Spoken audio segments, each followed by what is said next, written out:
Hi, welcome back to Your Checkup. We are the patient education podcast where we bring conversations from the doctor's office to your ears. On this podcast, we try to bring medicine closer to its patients. I'm Ed Dulesky, a family medicine resident in the Philadelphia area. And I'm Nicole Rufo. I'm a nurse. And we are so excited and grateful that you were able to join us here again on this bonus episode.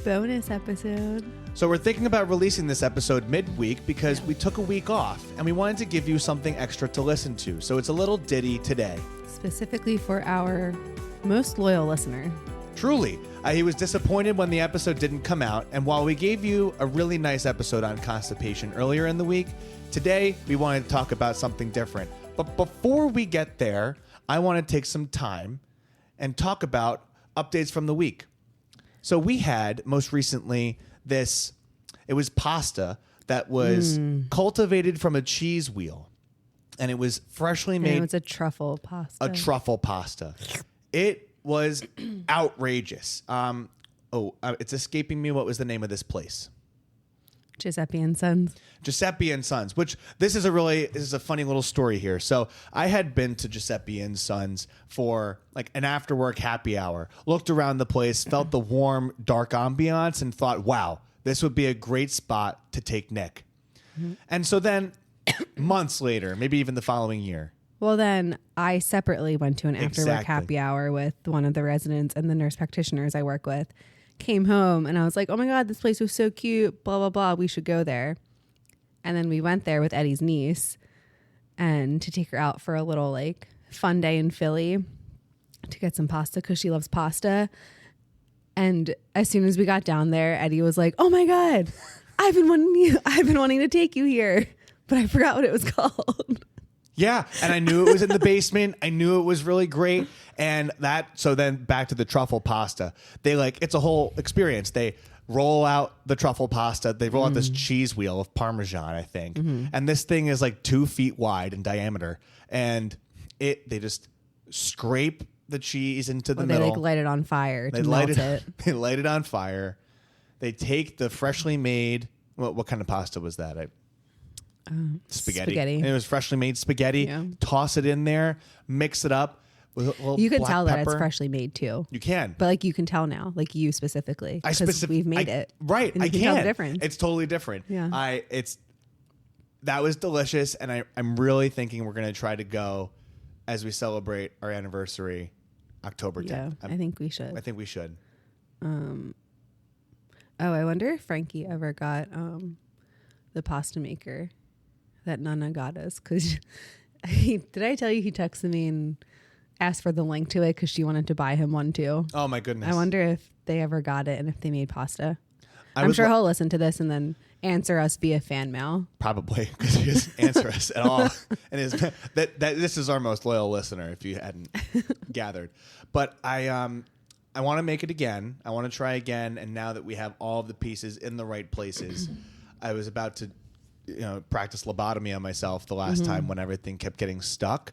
But we forgot one stupid little plastic piece. One little plastic cylinder. That was very crucial. Turns out. But we were able to make some at that point, and I still cannot wrap my mind around how one makes fresh rigatoni. Or any other fancy shaped pasta. I'm sure there's like a Play-Doh, like a press? Yeah, like a Play-Doh gun thing. Do you have that? Oh. Growing up? What, a Play-Doh gun? Mm-hmm. Like that you like press it down. Oh. Or not a gun. It's like a... You know what I'm... A Play-Doh press? Yeah. Did you guys have that? Do you know what I'm talking about? To make different shapes within Play-Doh? Yeah. So it's not ringing any bells. What? I preferred a cardboard box. And imagination. Like, it looked like this. Oh, that's on Amazon. Here, like those pictures. You like put the Play-Doh in and then, do you see it?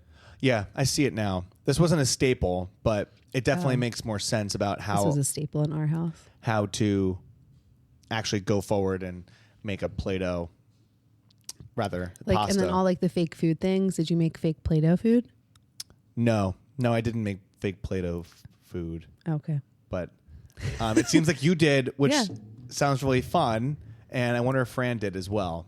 It's like a Fran themed episode. Did he do this as well? Yeah. That's why he's handy in the kitchen, because he was practicing on Play-Doh. Big Play-Doh family. Hear that, Mary? Big Play-Doh family. All right. Like the smell of Play-Doh, I can like smell it. And it's still good for you? Yeah. Or I mean, it's probably bad for you, but no, I mean like it it warms up and brings nice inviting things. Yeah. Well, that's wonderful. What else is going on? There's a little ditty of an episode. We're mostly yapping here. We had a fun birthday gathering yesterday. Yep. For our friend's daughter. She turned 2. And I'm just like so grateful that our friends with kids aren't like weird about it. Because like, yes, it was a 2-year-old's birthday party, but like it was for the adults. Everyone was there for the adults. Yeah. I mean, it's a big celebration. Yeah. Right? Like, they kept a kid alive for 2 years. 2 years? That's a big deal. I think that is really something to celebrate. Great people. Nice to meet new people. Love that. And still did not talk about this podcast that we do every week, which I don't know. I'm a little shy, but it's a great thing. And we don't talk about it. But they have a beautiful home and really happy to be invited and really grateful for their generosity. All right. Well, we've been yapping for about like 5 or 6 minutes. Mm-hmm. Let's give the people what they want. What are we going to talk about today, Nick? Today we're talking about this little ditty. I guess maybe we should have like a name for these little ditty episodes. Like a little tip or something, you know? Yeah. So today's tip, I guess, that's what we'll call it, is when health tip? A bonus health tip. Bonus health tip. Now we're just workshopping out loud. Yeah, maybe we'll have to come up with some sort of alliterative name that is charming. Health hack. Health hack. Tasty tip. A tasty tip. Oh, tasty tip. We can do a restaurant review and then a tip. We could make it whatever we want it to be. It's ours. Yeah. Tasty tip. Yeah. What's this week's tasty tip? The tasty tip this week is when you go to the doctor to physically bring all of your medications with you. Pack them up. Pack them up, put them in a Ziploc bag, and take them to your doctor. Tell us why this is useful. This is so useful because so many times people come in and they say, oh, all of the medicines are in the chart. Mm-hmm. And like, that's so true. Every single medicine that you have ever possibly been prescribed probably still lives in that chart.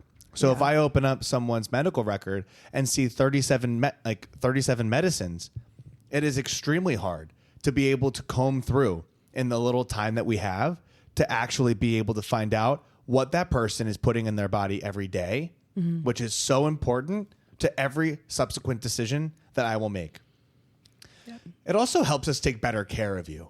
Like, if I'm going to add something or take something away, I just need to know what actually is going in your body. Mm-hmm. And the best way to do that is to physically see the medicines that you take and bring them with you.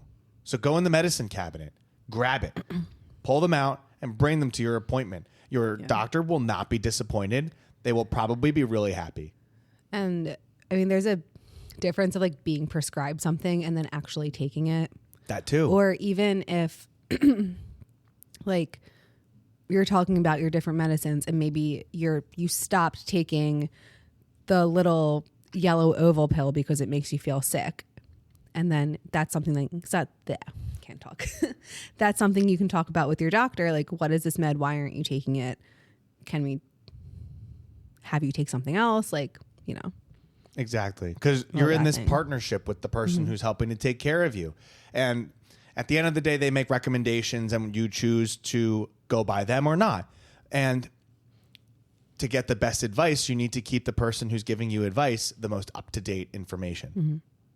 Especially, well, I mean, it's helpful all the time, but especially if you're going to like a new doctor, or maybe you have like a cardiologist and you have a nephrologist and an like you have all of the ologists, right. And then you're going to your primary care doctor and you have, you know, this one prescribing you something, this one prescribing you something else.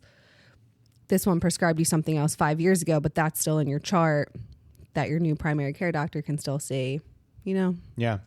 It really helps to be able to allow you to be, first and foremost, at least a participant in your own health. And secondly, own your own health, which is within your reach. But if you have that team, like, you should honestly be the leader of that team. Like, you advocating for yourself will be the most useful thing that could possibly come out of any relationship you have with anyone in healthcare. And bringing your medicines to the visit will take that first step to getting there. Cool. Also, it's dangerous to take a lot of medicines at times. Yeah. There are side effects that compound on each other.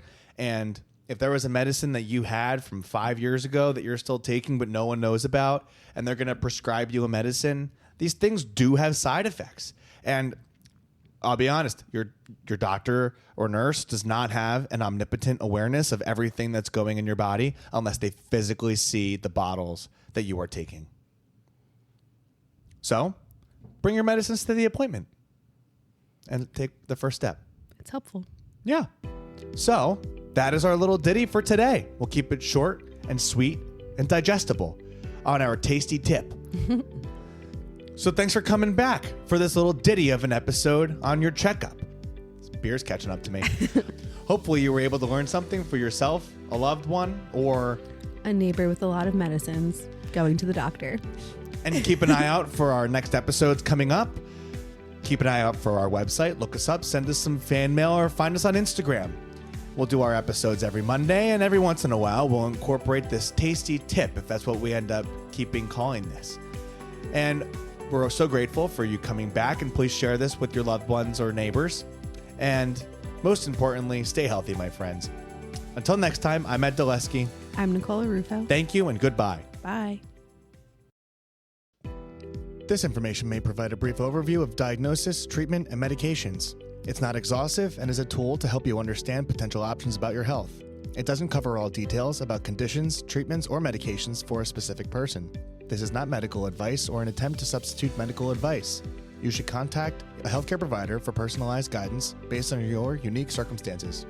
We explicitly disclaim any liability relating to the information given or its use. This content doesn't endorse any treatments or medications for a specific patient. Always talk to your healthcare provider for a complete information tailored to you. In short, I'm not your doctor. I am not your nurse. And make sure you go get your own checkup with your own personal doctor.